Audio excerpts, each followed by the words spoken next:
жердегі жұлдыздың жан сырын, өзегін өртеген өкінішін, жанын жаралаған мұңын, ешкімге айтпаған ақиқатын, бөлісер қуанышын, жасырған құпиясын ашамыз.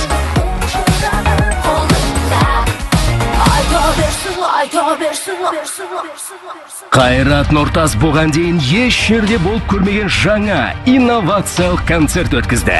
Қалай болды? Күшті болды ма, или нормально болды ма, соны айтыңдаршы маған деп. Танымал әнші келген тыңдармандарын қалай таң қалдырды? Тыңдарманын 4 топқа бөлген әншінің көздегені не? Жанкүйерлер, сосын супер вип, халық. Қайратқа бірнеше жыл қатарынан ән жазған композитор Бауыржан Есебаевқа 4-ден орын неге бұйырмады? Бұл концертте шетте оқыған сияқты, неге орта жақтан орын бермеді? Әншінің қазіргі фавориті кім? Ол неге Қайраттың киімін киіп жүр? Қайраттікі екен ғой десе, иә, Қайраттікі. Біреудің киіп тастаған киімін киюге жүрексің. Кенжебек Жанәбіловті мезеткен әңгіме қандай? Сол жаңағы дайынасқа тыққас болып келген Мейрамбектің Сәкеннің арқасында жүрген деген сөздеріне. Музарттың кенжесі Мақсат Базарбаевтың жоспарын бұзайын деп жүр ме? Рұқсат сұраймын ғой. Енді Мақсат аға берме дегенде мен енді. Баян Мақсат қызы жаңа телесериал түсіруге кірісті. Продюсердің кезекті таңғажайып туындысының кейіпкерлері кімдер? Как из Золушки стать принцессой? Бұл жолы танымал продюсер кімнің бағын ашуы мүмкін? Мир ей сейчас в розовых красках, она еще не знает, что такое предательство, что такое злость, что такое нехорошие люди. Сериалдың басты кейіпкерлеріне режиссер қандай талап қойды? Әрине бар, ыңғайсыз сахна бар. Мен өзім басында оған қарсы болдым. Я негізінен дайын болмадым басына. Бағым Мұхиддинова қай шәкіртіне қапалы? Қазіргісіне ме, әлде бұрынғы шәкіртіне бұртайып жүрме? У людей есть совесть. Кто-то рождается с совестью, кто-то рождается без нее, поэтому... Кешеулік Жұлдыз Өмірғали кімнің алдында не үшін ақталып жүр? Тәуекел Мүслімнің сүйіктісі кім? Оқыған. Танымал актер болашақ жарын анасымен қашан таныстырады? Анамның көңілінен шықпаса, білесіз ба?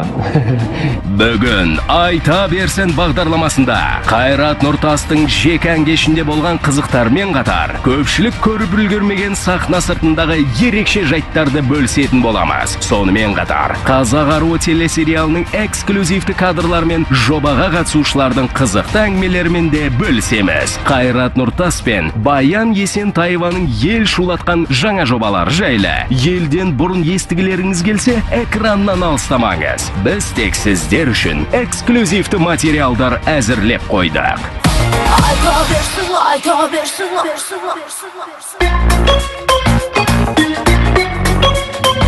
Жарықпен шағылса жалтыраған судай жаңа қара костюм, қызыл галстук, микрофон. Бұл Қайрат Нұртастың сахнаға шығуға дайындалып тұрған сәті. Тек концерт өз уақытында басталмай жатыр. Оған себеп әншінің көзілдірігі. Нақтырақ айтайық, жоғалып кеткен көзілдірігі. Ашке мақта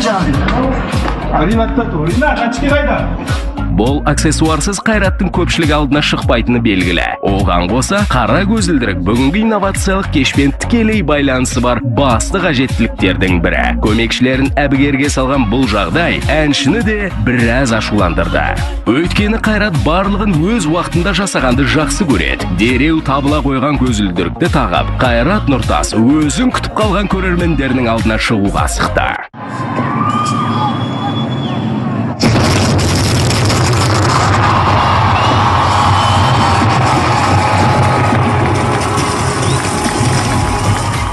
Он 12 мың көрерменге арналған Алматы Арена залы Қайраттың кешінде лық толды. Әншінің кеші басталып кетсе де, концертті тамашалауға келген жандар сүйікті әншілерін орындарынан түрегеліп тұрып тыңдап, қошеметтерін аямады. Бір қызығы, Қайраттың жанкүйерлері залда 4 бөлімге, 4 деңгей бойынша бөлініпті. Мысалы, ең қымбат мен үшін жанкүйерлерім, тыңдармандарым мені осындай белеске жеткізген, осындай биікке, осыдан халыққа танымалған менің жанкүйерлерім, ең басымен соларға бірінші қатарды бергім келді. Себебі олардың бірінші қатарға себеп берген, олар мені шынайы жақсы көреді, олар маған шынайы көмек береді, күш береді.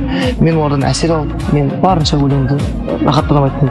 Ал енді көбінесе бізде супервипқа келген қонақтар жайлы білесіздер ғой, біреулер кішкене билемейді, ыңғайсызданады, ұялады, біреулер өнер адамдары болғаннан кейін қысылып жатады. Сондықтан бірінші өзімнің тыңдармандарыма қойдым. Иә, Қайраттың супер вип деп айтып отырғаны міне мына орындар. Дәл сахна алдындағы орындарға әншінің сахналық әріптестері, достары, жақындары жайғасқан. Танымалдармен араласа отыруды құп көрген көрермендер болса, билетті 25 мың теңгеге сатып алып, құрметті орынға жайғасыпты. Эстрада жұлдыздарына берілген шақыру билеттерінде үстелмен орындық нөмірі қатар жазылған. Осылайша ортадағы орын Қайрат Нұртастың ата-анасы, Мұзарт тобының әншілері жұбайларымен Жеңіс Ысқақова, Арман Дүйсенов сынды тұлғаларға бұйырыпты. Ал бір кездері Қайратқа хит ән жазып, әншінің танымалдылығын арттырған композитор Бауыржан Есебаев бұл жолы назардан тыс қалған сыңайлы. Енді бұрын сіздің әндеріңіз Қайраттың репертуарында көбірек еді, қазір азайып кетті. Сұраныс аз ба, неге? Сұраныс бар, бірақ мен Қайратқа осы Алла қаласа, осы концерттен кейін, осы жаңа жылдан кейін бірге жұмыс жасаймыз деп уәде бергем. Алла қаласа бірге Қайраттың енді келесі бір тынысын көресіздер. Енді сіз Қайраттың атын шығарған алғашқы адамдардың бірісіз ғой. Дегенмен бүгін концертте шетте алып қойған сияқтысыз. Неге орта жақтан орын бермеді? Біз өзі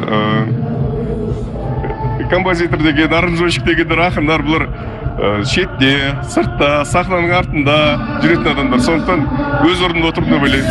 Бауыржан мырза, олай демеңіз. Ақын мен композитор кез келген әнші үшін алтын қазынадан артық. Өйткені әнінің танымал болуы әншінің өзінен кейін сіздерге де тікелей байланысты. Ал сіз болсаңыз шетте отырсыз. Әлде дәл қазір Қайраттың фавориті сіз емес, басқа композитор мекен? Мәселен, Қайраттың соңғы хит әндерінің авторы Ғазизхан Шекербеков. Ол жігіт ортада отырмақ түгілі, бұл кеште Қайратпен бірге сахнада өнер көрсетуге әзірленіп, әбігерленіп жүр. Тіпті жаңа кеш үшін Шекербеков мырза киімінде жаңалапты. Шляпын қоймаймын. Өйткені ана Қайрат қазір толып кеткен ғой, байқадыңыздар ма? Қасында арық көрініп қалғанда, сіз шляпын сәл дайте жауып тұрады. Қайраттың аппетиті ашылған қазір, соның қасында қараймын да, мен де әйтеуір тұра беремін, өйткені қасында арық болып қалмайын деп барымша жеп отырмын.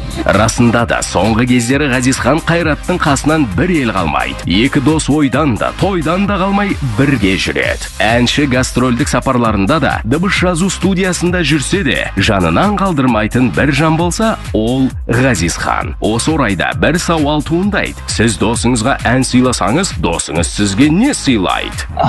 Сыйлық, қалай айтса болады? Сыйлық, гитара, жалпы өнерге қатысты нәрселермен, сағат, бірдеңе деген ондай нәрсені өзім сұрамаймын, ол да білетін қойымды. Көбіне жаңағы маған әнге қатысты, музыкаға қатысты сондай нәрселерге болады. Одан кейін қазір толғалы жақсы болып, шкафын ашамын деп, киіп көремін шақшақ. Оказывается, Қайрат мен сияқты арық болған екен ғой көбіне. Қайраттың бұрын кездерін көріп маған да болады екен ғой деп жүрмін. Біраз киімдерін қазір маған жиналып отырмын деп сыйлап. Ке? Жұғысты болсын деп, бауырым енді ол қалған киім менсінбей ондай емес қой. Бауырым кәдімгі тұрғана киім. Асырап, ақшаға алынған. Оның киіп алдына Қайраттық екен ғой десе, иә, Қайраттық. Біреудің киіп тастаған киімін киюге жүрексің дейсің? Қайраттық ол. Бауырымдікі ғой. Мақтанып келдім ол бауырымдікі. Өйткені Қайраттай азамат. Ол екінің бірін басына берілмеген бақ. Сондықтан жұғысты болсын деп біз қазақ ырымшылымыз ғой. Демек, Қайрат барлық киімін жанкүйерлеріне таратып жібермей тұрғанда, жақсысын алып қалайын дедіңіз бе, Ғазизхан мырза? Әлде қаламақыңызды ақшалай сұрай алмай, киіммен есеп айырысуды жөн көрдіңіз бе? Басында бірінші кездерінде мен Қайратпен жақын араласпайтын кезінде администратор арқылы сол кездерде бір-екі әндер сатылған, мойындеп. Сөйтіп Қайратпен былай жақынырақ таныстық, бауыр болып кетті. Одан кейін сауда, екеуміздің арамызда ақша деген әңгіме мүлдем жоқ. Енді бір ән үшін қанша пинжак алып кетесіз? 4-5 үй аламын ау. Иә, Ғазизхан, ойнап айтсаңыз да, ойдағыңызды айтқан шығарсыз. Әрине, Қайрат Нұртас өз сахналық киімдерін үлкен талғаммен таңдайтыны белгілі. Оған қоса, әр концертіне жаңа костюмда арнайы тапсырыспен тіктіретіні тағы бар. Мәселен, жаңа кешіне әншінің бір емес 9 жаңа сахналық образы ойластырылған екен. У нас еще концерт по плану, если считать плюс еще легкие переодевания, то 9. Вот. Ой, ничего себе, это более специальный костюм ушит или уже в наличии в гардеробе? У нас все костюмы были специально под каждый номер подобраны, специально разработаны, дизайн мною. И сшито у нас вот как раз у Кайрата работали. Пойдемте покажете что-нибудь. Ну, у нас уже Кайрат... Сюда давайте. У нас уже Кайрат отработал, у нас первый номер, у нас черный классика костюм был, специально шита белая рубашка и красный галстук, это более стиль боевик. То есть это уже, да, на первый выход. Но у нас сейчас на второй выход идет, и то там пиджак снимается, специально белая подтяжка была сшита. Вот. И третий у нас идет уже более ламбадовый, то есть более яркие образы. Дальше. У нас самый идеальный для него, вот как раз таки шито было. Он любит, да, кожаные вещи? Да, ну, яркие кожаные, такие более... Здесь у нас как раз таки идет, видите, матовый и глянцевый образ. А за сколько времени удалось шить все наряды? Где-то около 1,5 месяца, наверное. У нас это отняло времени полностью. Разработка, дизайн, обсуждение уже с режиссерами, с Хайратом самим еще полностью. И вот у нас полностью такие образы получились. А у него были какие-то свои предпочтения, чтобы удобно было танцевать? Да, у Хайрата, конечно, все костюмы были с ним непосредственно обсуждены были, согласованы им самим, поэтому такие образы получились у нас. А вот последующие, которые в постановках участвуют, они уже подбирались под него, да, получается, да, наряд? Полностью уже. То есть сначала подбирается для Кайрата образ, потом дальше делаются образы для балета. А с ним вообще тяжело было работать? Он придирчивый? Нет, Кайрат вообще не придирчивый. Он любит профессионалов и он доверяет полностью профессионалам. И все. То есть мы ему говорим, как это удобно, как должен выглядеть, потому что режиссер все равно сам видит. То есть по видению режиссера мы вот как раз такие образы такие придумали, и вот все, что было. А Кайрат, он нет. Он, да, говорит он, да, что он хотел бы чуть-чуть поменьше, покороче, там, поприталенный и так далее и тому подобное. Но основной дизайн, он нет, не придирчивый. Он прям и на примерки приходил, все прям полностью. Ну, говорят, Кайрат поправился. Какой у него сейчас размер? Нет, я бы не сказал, что он поправился, у него только стандартный для его роста и для его комплекции, да, 48 размер, как раз М-ка, да, то есть нормальный размер, считаю. Все, спасибо большое, удачи вам!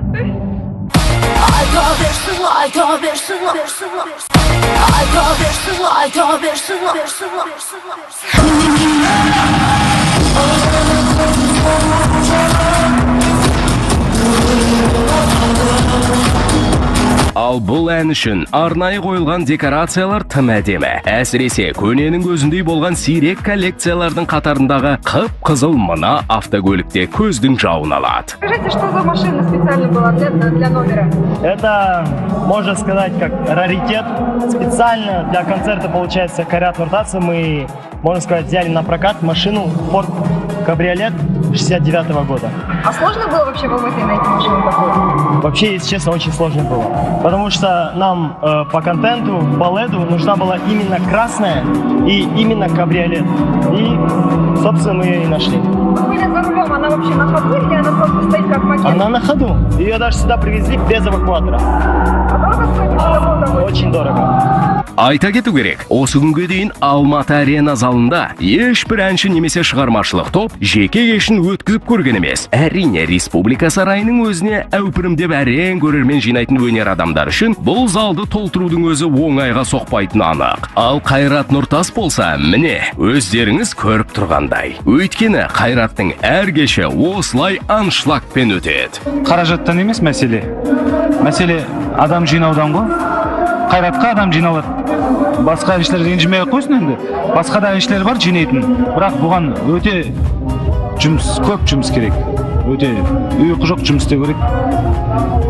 осындай дәрежеге жетеді содан. Қайраттың әндерін тыңдайтын аудитория тым үлкен. Еңбектеген баладан еңкейген қартқа дейін Қайрат ұлдарының әніне әуес. Концертке келген көрермендердің жас шамасы осы сөзімізге дәлел. Репертуарында әр түрлі тақырыптағы әндер бар Қайрат Нұртастың халықты концертінде де, тойда да билетіп жіберетіні көпшілікке белгілі. Әзірге Қайраттың көрермен жинаудағы рекордын сахналық әріптестерінің еш қайсысы жаңарталған жоқ. Тек бұрындары бұл шыңды тек Музарт тобы ғана бағындыра алған дейді эстрада жұлдыздары. Қайрат енді жас буындарды қазір өзінің жүрегімен жаулап, әнімен баурап, сондай елдің көңілінде жүрген азамат қой.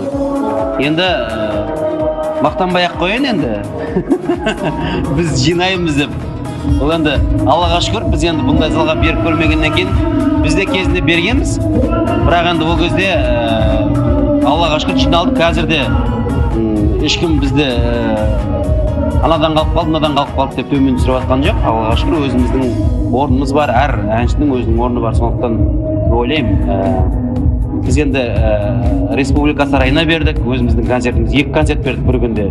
Екеуінде де Аллаға шүкір халық кеп қолдап, оның өзі де біз үшін абырой деп ойлаймын. Биыл Музарт тобының шығармашылық жолындағы 15 жылдық мерейтойларын дүркіретіп атап өткені әлі ел аузында жүр. Астана мен Алматы қалаларында ән кешін өткізіп, хит әндерін орындаған үштіктің әр тыңдарманның жүрегінен орын алатыны сөзсіз. Алайда Мейрамбек Беспаев пен Сәкен Майғазиев жеке кештерін өткізіп үлгергенімен, Кенжебек Жанәбілов үшін бұл арманы әлде алыстап жүргенге ұқсайды. Дегенмен, топ кенжесінің бұл олқылықтың орнын толтыруға өз асықпай жүрмекен, өзінен сұрадық.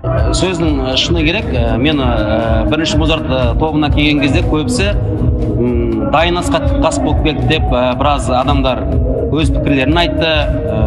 Керемет құрылған топқа қалай келе салды. Онан кейін де мына берде Музарт лайфта да біраз пікірлер айтылды маған. Бұның білімі жоқ. Я болмаса жаңағындай ішінде бір өздеріне бір халыққа бір 4-5 ән ұнайтын әншілерді мен шығарып жібердім да, мысалға енді ол жерде. Өзімнің ойыммен сол кезде де айтылған пікірлер көп болды. Сол кезде де мен біраз қарап отырдым әлеуметтік желіге, жаңағы бізге жазған хаттарда, жауаптарда білімі жоқ дейді, біреу өнер жоқ, өзінің даусын жетісіп тұрма, түрің жетісіп тұрма деген көптеген пікірталастар болды. Мен соны дәлелдеу үшін, өзімнің өнерін дәлелдеу үшін сондай бір жеке шығармашылық кеш беруім керекпін деп ойлаймын. Енді Мейрамбек аға мен Сәкен ағаның өзі де олар мынаны ала салайық деп алған жоқ қой. Олар да қарады, менің болмысыма қарады, бойыма қарады, түріме қарады, менің өнеріме қарады. Мысалға, енді оларда кез келген адамды ала салмайды ғой. Сондықтан мен ойлаймын, енді сол жаңағы дайын асқа тік қас болып келген Мейрамбек пен Сәкеннің арқасында жүрген деген сөздеріне мен өзім жеке концертімді беріп, соны дәлелдеуім керекпін деп ойлаймын. Бірақ Сәкен аға айтып қалды, Мақсат ағамыз бермегенше сізге рұқсат жоқ. Жоқ, енді ондай емес қой мәселе, ол ондай емес қой. Әркімнің өзінің, енді мен мысалға енді рұқсат сұраймын ғой. Енді Мақсат аға берме деген деп мен енді әрине енді өзінің жиналып тұрған әндерін неге есеп бермеске халыққа. Сондықтан мен Мақсат аға беріп жатса мен қарсы болмаймын ғой. Енді әркімнің өзінің, енді ол өзінің жұмысына байланысты деп ойлаймын. Сондықтан мен ойлаймын, мен ол жерде мен өзім қолға салған жоқпын. Қасымдағы азаматтар айтты, енді сен де жеке концерт беруіңе керексің деп. Аллаға шүкір, мен кез келген уақытта дайынмын дедім ол азаматтарға. Сондықтан қазір келесі жылға мамыр айына жоспарлап отырмыз. Қазіргі кезде концерт тамашалауға келген көрерменді таң қалдыру өте қиын дейді Кенжебек Жанәбілов. Жеке ән кешін өткізіп, Қайрат секілді инновациялық шоу жасамасам да, халық ұсынар жақсы ойларым бар деп сөзін қорытындылады Музарттың кенжесі. Ішінде дуэттер бар. Алла қаласа жақында Мақпал Жүнісовамен дуэт жазып жатырмын. Серік Ибрагимовпен де мен дуэттер жаздым, дуэттер күттім біраз. Жұбан Шексенұлымен де дуэт жаздым. Онан кейін Жаңабай Өтегенмен дуэт жазып, онда бейнебаян түсіріп тастадым. Өзім жеке бейнебаян түсірдім. Менің өзім жеке шығармашылығымда да жеке бейнебаяндар бар. Мен соның барлығын халыққа өзім өнерге қалай келгенімді көрсету үшін барлығын жиып сол кезде ән кешінде көрсетеді. Ал әзірге өз кешіне қатысты барлық құпияларын бірден аша қоймаған Кенжебек мырза Қайраттың ән кешіне өз әзірлігін бастап кеткенге ұқсайды. Ауырмайды жүрек әнін жанды дауыста орындап, ел ортасына шыққан әнші сахналық досына караокемен бірге ән шырқайық деп қолқа салды.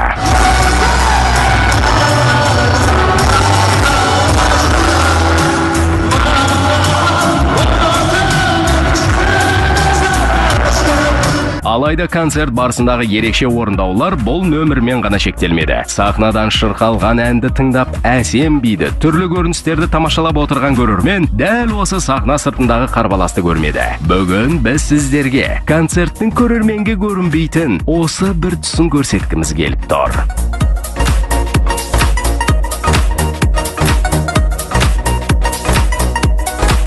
200-ге жуық адамнан құралған шығармашылық топтың әр қимылы секундтарына дейін ойластырылған. Бишілер бір әннен кейін жан таласып киімдерін ауыстыруға жүгірсе, жұмысшы жігіттер сол әнге арнайы дайындалған декорацияларды тасып әлек. Это молоко. Это для артиста, для Кайрата, да? Да. А это для постановки или для голоса? Это специально для постановки. А что за номер будет? Амыр Гажап.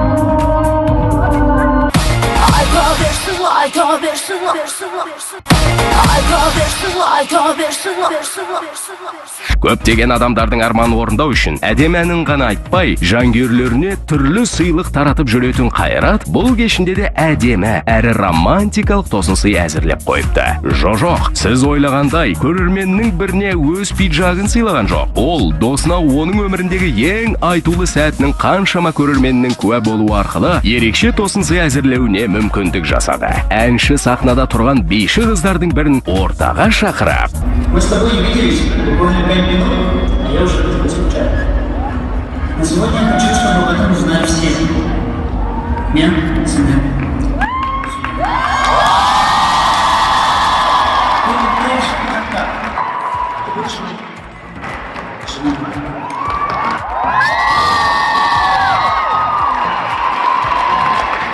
Согласна?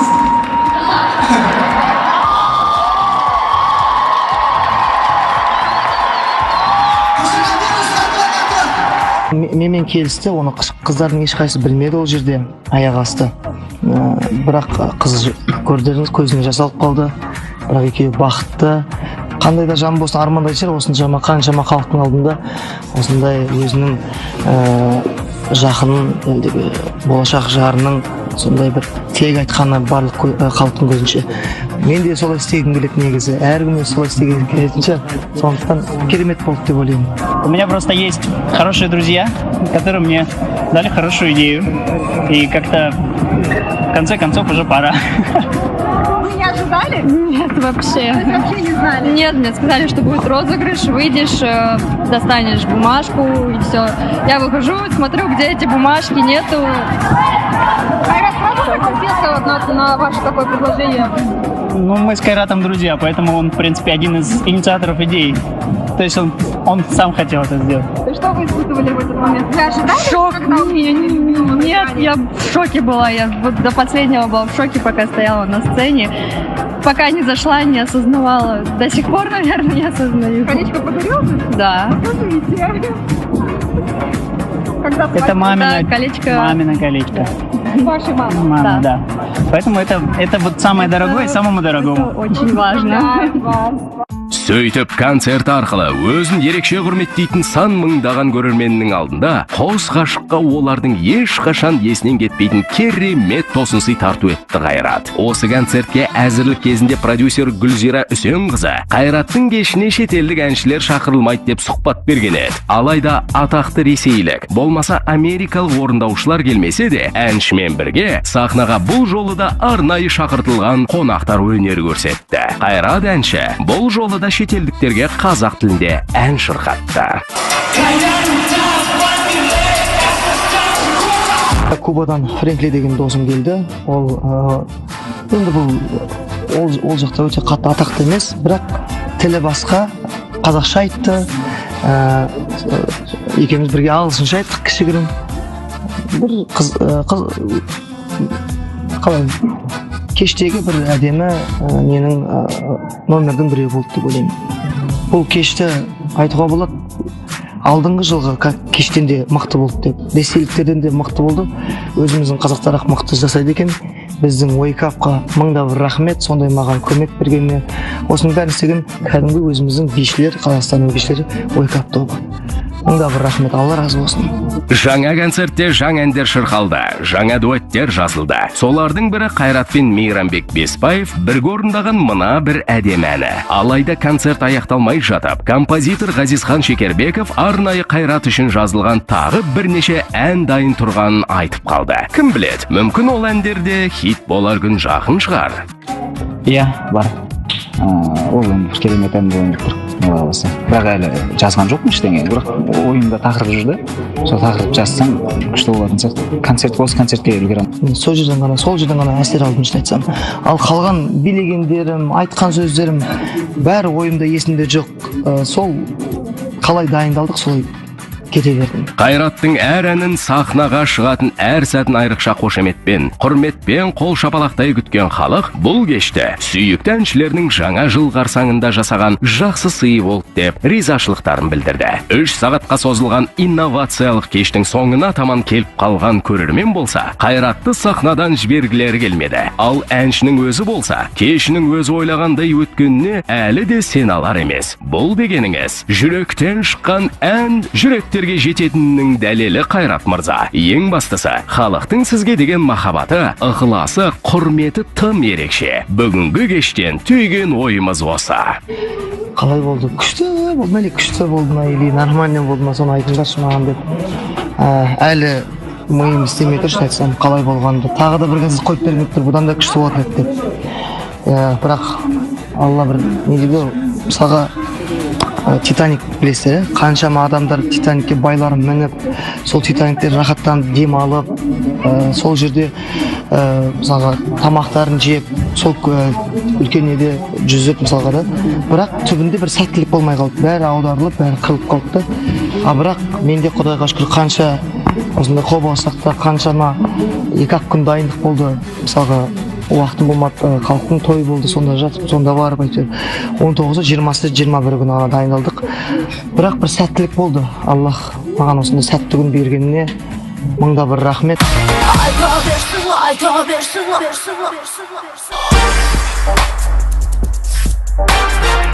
Түсірлім алаңында дайындық жұмыстары қызу жүріп жатыр. Алматының сауда орталықтарының бірінде жүргізіліп жатқан түсірлім таңғылаң бере басталып, түн жарымына дейін жалғасады екен. Себебі 6 бөлімнен тұратын Қазақ аруы телесериалы небәрі 2 аптаның ішінде түсіріледі деп жоспарланып қойған. Ал жоспарын ешқашан бұзбайтын жоба авторы, танымал продюсер Баян Мақсатқызы басты рөлдерінің бірінде өз сомдайды. Соңғы кездері журналистерге сұхбат беруден бас тартып жүрген Баян ханым айта берсін бағдарламасының сауалдарына жауап беруге қуана келісті. Вообще идея экранизировать сам конкурс пришла совершенно спонтанно и неожиданно.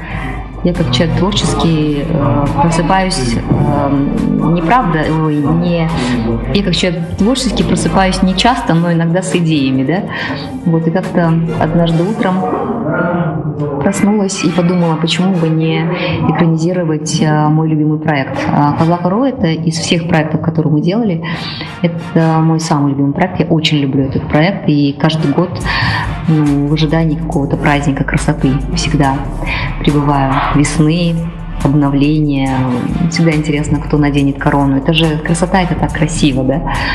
Вот. Ну и само мое отношение вообще к индустрии красоты, ни для кого не секрет, что для меня это очень близко. Я люблю создавать красоту, я всегда работаю с красивыми девушками, леплю этих красивых девушек и делаю из них настоящих див. Соңғы уақытта кинематографияға бет бұрған шоу-бизнес өкілдеріне қарағанда, Баян Мақсатқызының көздеген мақсаты да басқа екен. Яғни үлкен прокатпен толағай табыс табу мақсатым емес деп ағынан жарылды өзі. Кинотеатрдан өз туындысын көрсетіп, сол арқылы қыруар қаражат табатын продюсерлер мен режиссерлерге қарағанда, Баян Мақсатқызының басты мақсаты сұлулық пен әсемдікті, өнер мен дарынды бейнелейтін өмірлік оқиғаны көрсету. Мне кажется, что сериал это сейчас более в тренде. Зрители привыкли видеть наш продукт, наших героев, наши сценарии. Вот. И я подумала, что, во-первых, мы уже не первый сериал снимаем, мы знаем, как это делается, все технологии уже изучены,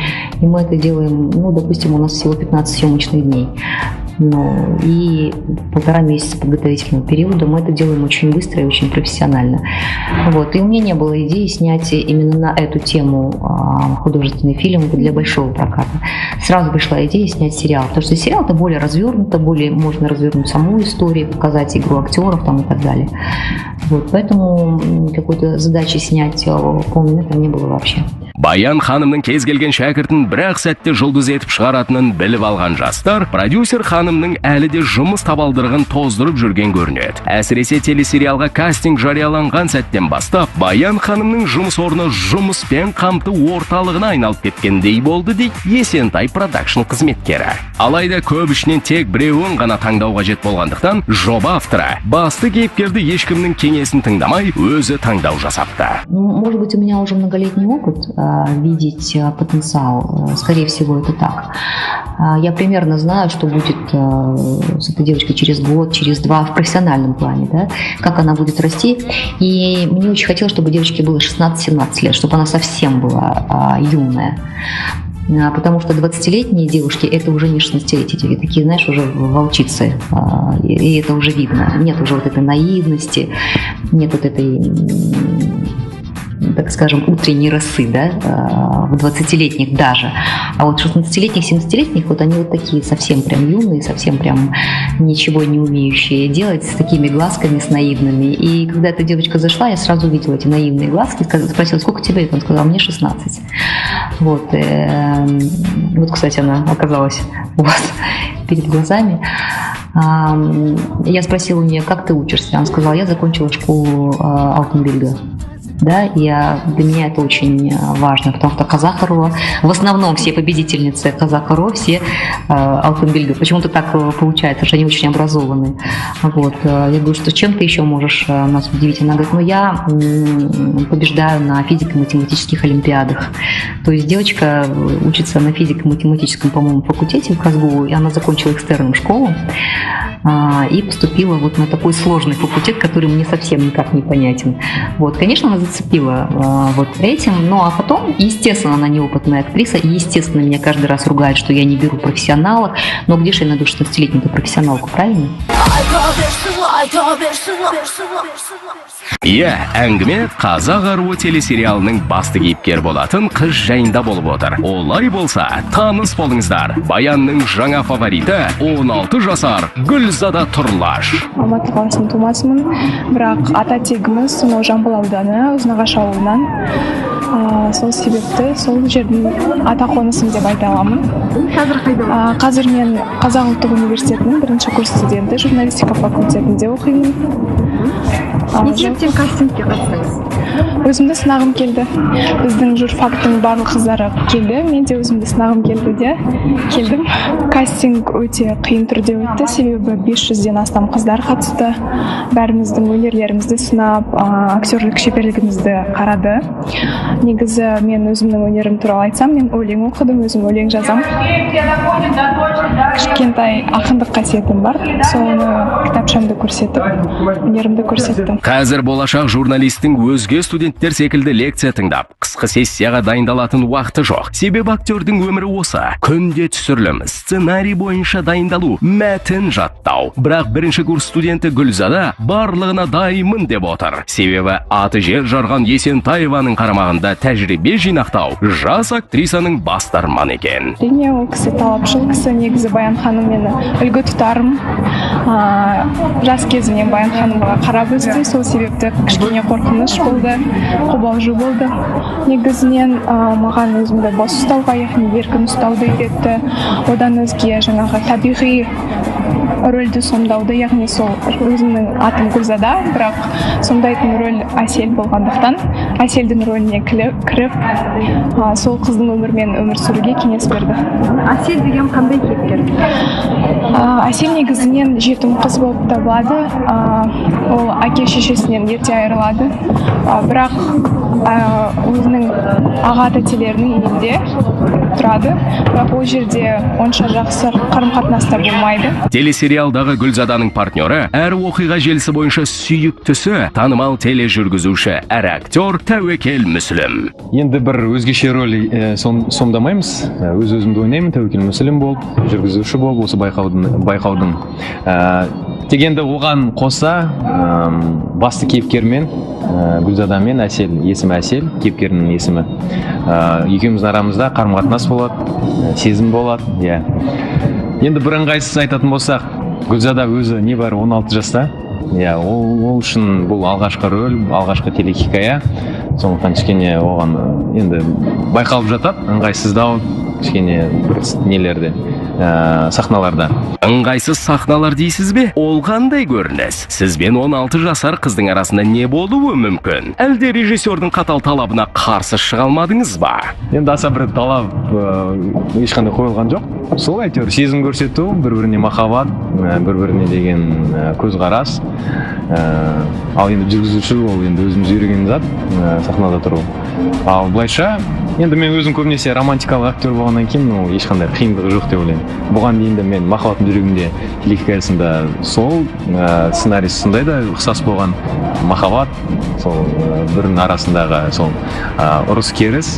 Мен бұл жерде де сол аса бір айырмашылық жоқ. Енді жаңа өзіңіз айтып жатырсыз ғой, бір ыңғайсыз сахналар болуы мүмкін, оған қоса кейіпкер 16 жаста. Қандай сахналар ол? Енді оны қазір осы жерде айтатын болсам ыңғайсыз ау деймін. Бұны көрермен өзі сол телехикая көрсеткен кезде сол жерде көріп, сол жерде өздері бір шешім шығарсын. Қазір мен айтпақ қойын, әрине бар ыңғайсыз сахна бар. Мен өзім басында оған қарсы болдым. Дегенмен де бұл жерде режиссердің өзінің көзқарасы. Сондықтан оған енді ешқандай қарсылық білдіре алмайсың. Көнуге тура келді. Бізге істе деді, жаса деді, көрсет деді. Сонымен амал жоқ, көрсетеміз. Мен дайын болмадым басына, бірақ өзімнің жаңағы өнер жолында алғашқы қадам болғандықтан өзімді сынағым келді. Сол себепті барлық режиссердің айтқанын бәрін істедім. Қысылмайсыз ба түсіруде? Әрине қысылулар болып тұрады, себебі бұл менің алғашқы қадамым. Сол себепті қысылулар болып тұрады, бірақ мен бар күшімді салам. Тәуекел мен Гүлзададан өзге телесериалға Баян Мақсат қызының барлық музыкалық жобаларда түседі екен. Мәселен, у Жулдус Умиргали, и это солистка группы Кешью, произойдет небольшое, скажем так, косоглазие, но мы ей доверили одну из главных ролей. Она будет играть оппонентку главной героини. Почему? Потому что, во-первых, она практически никогда не снималась в кино, а все наши девочки славятся тем, что они как раз всегда снимаются в кино, во всех наших сериалах, они становятся очень опытными актрисами. Вот. И я подумала, что пришло время для Жулдус, и она уже пробует себя в качестве актрисы в этом сериале. Вот. И поскольку у нас поменялся состав группы Кешью, по понятным причинам, как раз группа Кешью не будет участвовать в проекте Казахру в качестве актрис. Вот так уж получилось. Кешьюдің толық құрамы сериалға қатыстырылмайды. Себебі бірі кетіп, орнына басқа талантты қыз таңдалып қойыпты. Ал әзірге түсірілім алаңында топтың экс-әншісі Кәмшат Жолдыбаевамен қатар қобалжып Жұлдыз Өмірғали жүр. Өзіме күтпеген жайт болды. Бір айты офиске шақырып кастинг өткізді. Сол кастингте басында гастроль сәйкес келмей алмайтындай болды. Бірақ 1-2 күннен кейін қайтадан хабарласып келіп, сценарий жаттай берсең болады. Сонда сұрадым, не деген персонаж деп. Сол уақытта айтты,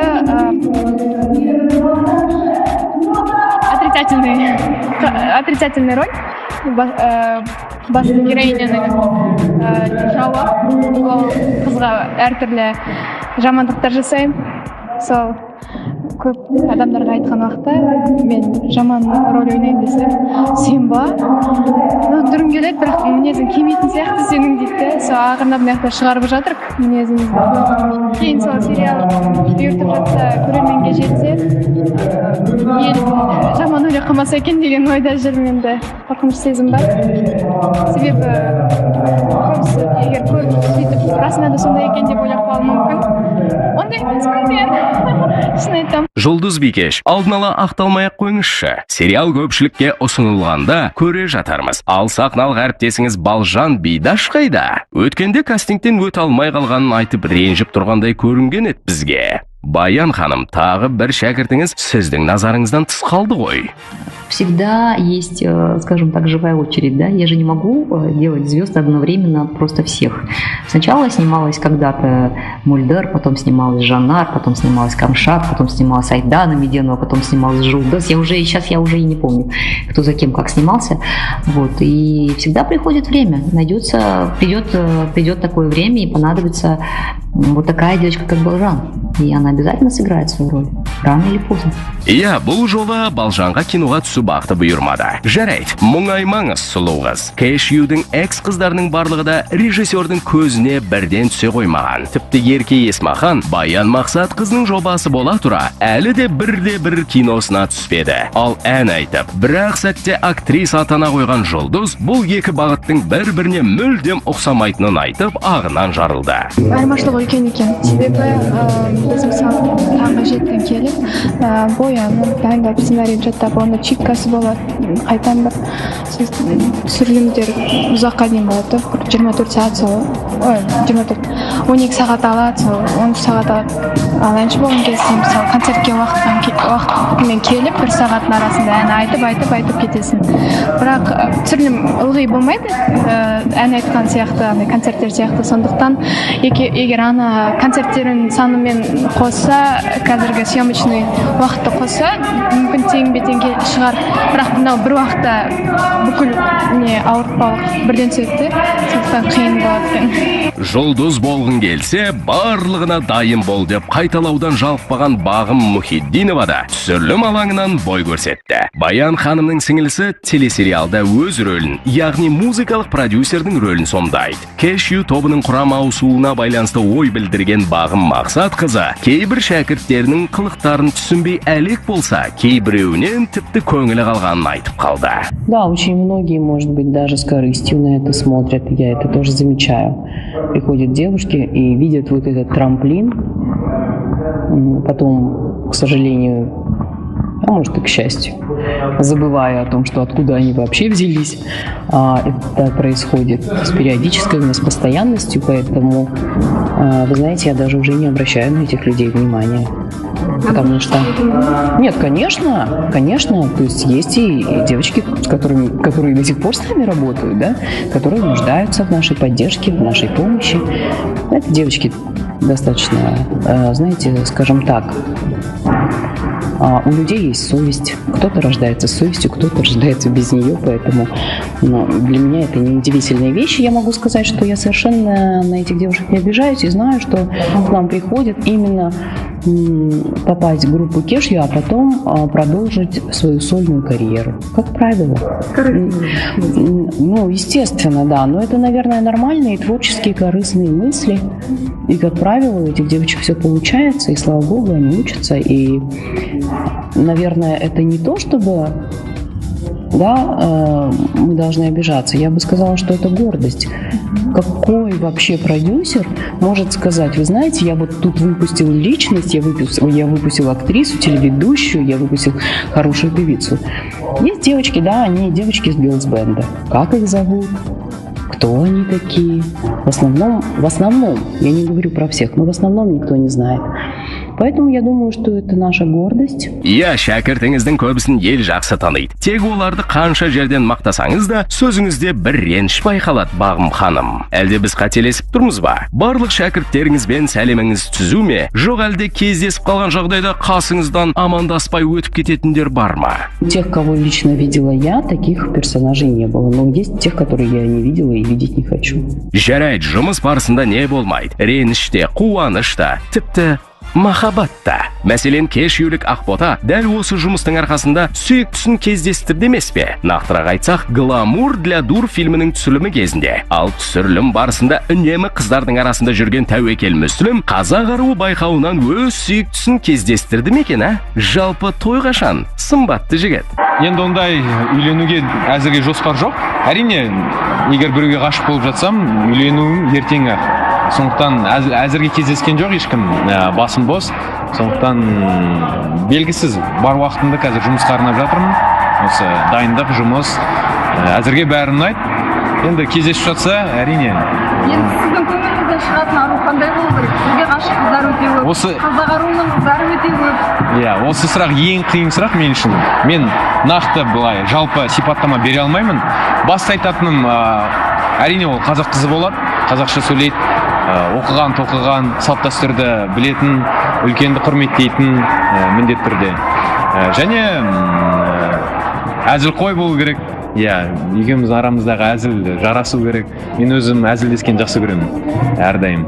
Сондықтан сонда мен әзілімді көтере алатын жан кездесіп жатса, бірден үйленемін. Ал қызғаншақ болса? Енді қызғаныш әрине ол да керек. Тек орнымен болу керек та ол. Егер мен шыны керек оның орны болып жатса қызғаныштың, мен оны көтере аламын. Егер ол орынсыз қызғаныш болып жатса, әрине ол дұрыс емес. Егер де сіздің анаңыздың көңіліңізден шықпаса? Анамның көңілінен шықпаса, білесіз ба? Енді мен әрине анамның айтқанын тыңдаймын. Анамның көңілінен шықпай жатса, онда амал жоқ. Айырылысуға тура келеді. Иә, ал егер көңілінен шығып жатса, енді менің мамам соншалықты қатал емес, анам. Сондықтан еш қорықпаңыздар. Бәрі ол кісі де мен айтқандай, ол кісі сол тәрбиелі, сондай қазақи қыздарды жақсы көреді.